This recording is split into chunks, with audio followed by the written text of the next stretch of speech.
Time now 5:33. Today, the 54th Arizona State Legislature will reconvene. But before lawmakers tackle important issues to all of us who live here, of course, Governor Doug Ducey will deliver his State of the State address.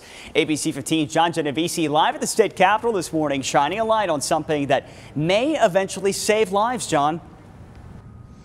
Yeah, and guys, we're talking about possible statewide laws when it comes to distracted driving. There is some debate over how limited or broad those laws should be, but lawmakers are arriving here just days after DPS says a man on his phone killed a police officer.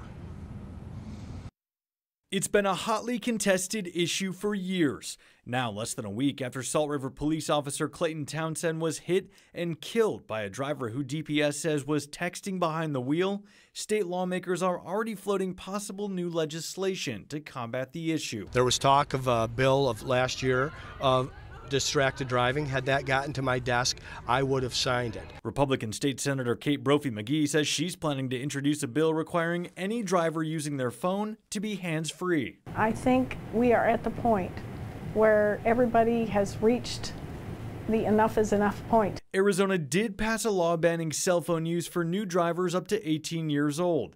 But according to the Governor's Highway Safety Association, we're among just 3 states that doesn't have a broader all-ages rule. The challenge with bills that specifically aim at texting is they're extremely difficult to enforce. Republican State Senator J.D. Mesnard telling our news partners at KTAR he'll reintroduce a bill banning all forms of distracted driving. Talks and ideas brought about amid this tragedy. And some Valley cities like Surprise and most recently Glendale do have texting and driving laws in place. But Nick, law enforcement and police departments across the state also calling for action on this. So it'll be interesting to see if anything does pass here in the coming months. Yeah, John, Arizona, one of few states that doesn't have a statewide ban. So as you mentioned, there's been so much talk on what exactly the solution could be here. Thank you for that.